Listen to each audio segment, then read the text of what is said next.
All right, hey guys, I am Lee Turley and here with JJ Rosen of Atiba. And JJ, kind of give us a background of just of yourself and then also kind of an entrepreneurial background. Sure.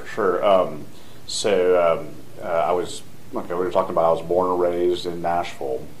And I went to school at university school. And then I ended up going to Vanderbilt, and I was actually a psychology major. So not a computer science person at all. And my original plan actually was to get out of school and go back to graduate school in psychology. And then I basically kind of took a little bit of a detour to become a computer geek. Yeah. And so essentially what happened, kind of my path to being an entrepreneur was I got a job with the state, with the DA's office, right out of college. And this was 1992. Okay. Don't worry, I won't tell anybody. So yeah, it was a long, long time ago. So basically, the job title that I had for the state was Child Support Coordinator for the state of Tennessee, which to me sounded pretty bad. So it's still psychology kind of related? Actually not. It was just literally just a state job. Sounds like social work or something. The point of the job was to help the state collect more child support from people who weren't paying their child support. Okay. And so essentially at that time I noticed there was a very loose job title. It was just sort of do whatever you can to help. And I noticed that none of the offices around the state had computers. And so I started kind of getting into computers through that. And then I got really into the whole thing and ended up writing some software to manage the child support offices across the state. In the mid-90s? This was all in that 1 year, actually, in 1992. Okay. I was in my little cube at the state all night and all weekend cranking away, and I got really kind of addicted to computers and programming. Yeah. And I would go install the software and networks in each office in little small towns all around Tennessee. And then the way I actually got started in business is Anderson Consulting, or Accenture now, but Anderson back then. Yeah. They got basically a federally mandated sort of mainframe version project of basically the same software I'd written, but it was going to be statewide in one big system. And they kept on coming by my cube and saying, "Oh, we need you to modify your software to help get the data into our software."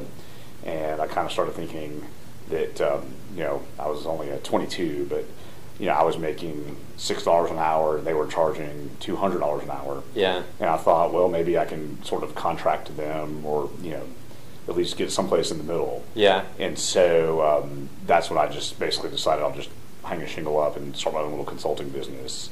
And so my first client was Anderson, and that looks good on the so that was fortunate. There was no real business plan around that. Just and started working for as a contractor for Anderson, and then basically from there things kind of snowballed. And as people left Anderson to go to different companies around town, that kind of became like the initial client base. And I slowly started hiring people, and just one step at a time, been sort of doing the same thing ever since. Wow. So I mean, it's been So it's been Atiba the whole time, essentially. I mean, I'm sure you kind of pivoted here and there. Yeah. The first few years, it was just me, and before the internet came along, there was, instead of like a web developer or a designer, you were like a computer consultant. So that was originally what I was trying to be, a computer consultant, and doing basically custom software and network and IT work for companies.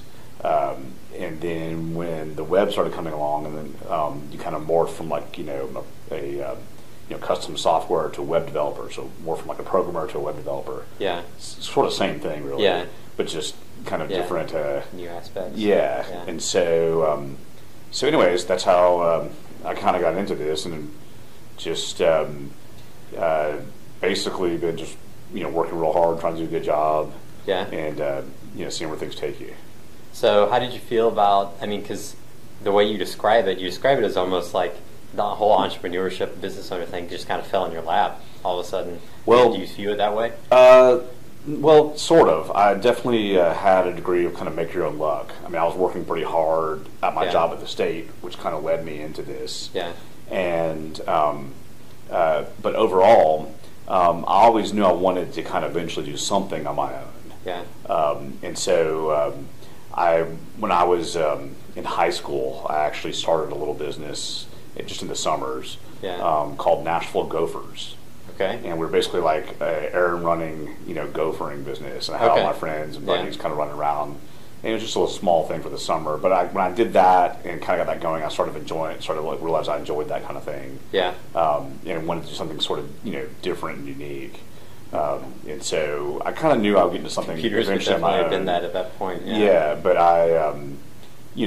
but some of it was just, kind of you're working away and just kind of run into things. So absolutely. So, but you work hard and you stand out. Because I imagine at that point for you to go from a psychology major to getting really passionate about computers and then just learning all on your own at the dawn of at the age of it was personal interesting. computing. Back then, so, it was hard to really, you couldn't just get online, in 1992. You could just Wikipedia it and learn how to do it. it. Yeah, so you were pretty dependent on books, which of course were really expensive. They still are, but it was expensive to go buy a book. Yeah. And magazines, computer magazines. Huh. And so basically I would go to the Nashville Tech library and kind of hang out there. It was pretty sad. Yeah. But I'd go over there and just, use the books there to kind of learn.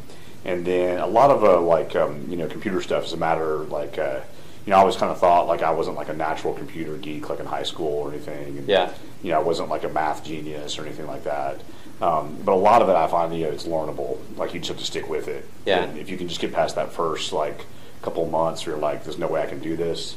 For most people, if you can just get past that, it'll click. And I'm programming in IT and network stuff as well. Yeah. That's pretty cool, though. It's a cool learning, or for me, just hearing that, there's a cool lesson in that of, give it everything you got, and then give everything away for free. Essentially, was what you're doing initially for the working for the state. Sure. You just made all that and you just gave it to them as part of your job. Yeah. That helped. And also it's good to have a spot to learn. At the state, it was a great spot to.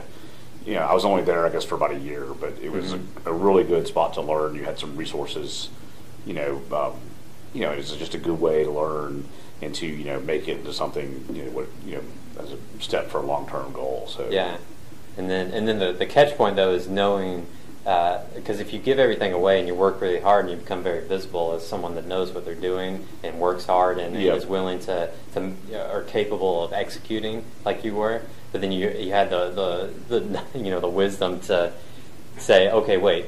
At some point, I should stop giving this away to a certain extent. Sure. So knowing that fine line there. Yeah, now that's a hard thing to do. I remember even back then. So I was just single, living in a little apartment by myself.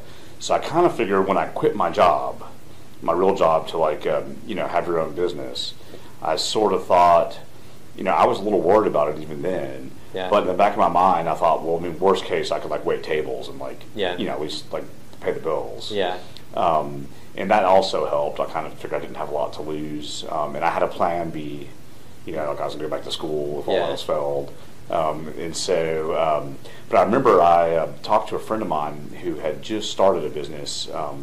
His name is Bob, and he had opened up Bongo Java.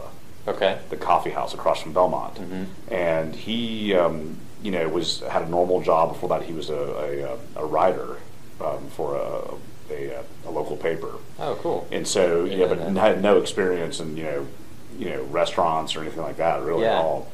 And so I was talking to him because I was trying to decide what if I should kind of jump ship and do this. And he was like, worst case, I figure I'll lose some money and I can just always go get another job. I can worst case I can go get another job, just a regular job. And so when he mentioned that to me, I kind of thought, it'll be okay. Yeah. I'll worst case, I'll just go look for another job and keep always on going make like I ends was. meet. Yeah. Did you already have Anderson on as an official client before you quit? Basically, I was pretty transparent. That's one thing I think is helpful in like business type stuff. I told my boss that was kind of my idea. I said, it's possible I can do this, and he was actually real supportive. He said, this would be a good thing. He said, you know what, if you want to, actually I'll leave this position open for a little bit if you want to come back to it, if it doesn't work. Oh, wow. That's cool. So I resigned, and then I called, it was actually the partner at Anderson. It was fairly intimidating because I was like this little kid. And I said, hey, by the way, I've, left, and I've decided to start my own consulting company, and, hopefully we can work together. And at first, he basically said, we don't want to do that actually. We'd rather just, hire you as an employee. Okay. And I basically said, I don't know that I would fit in. I don't wear a jacket and tie all the time. And so finally he just said, fine, like we need your help. So just, I didn't want to gouge them or anything. It was just a matter of kind of getting started. But getting that one client definitely is a key thing. It's hard to start something with no clients at all. So I think having that off the bat is something that was pretty helpful to me.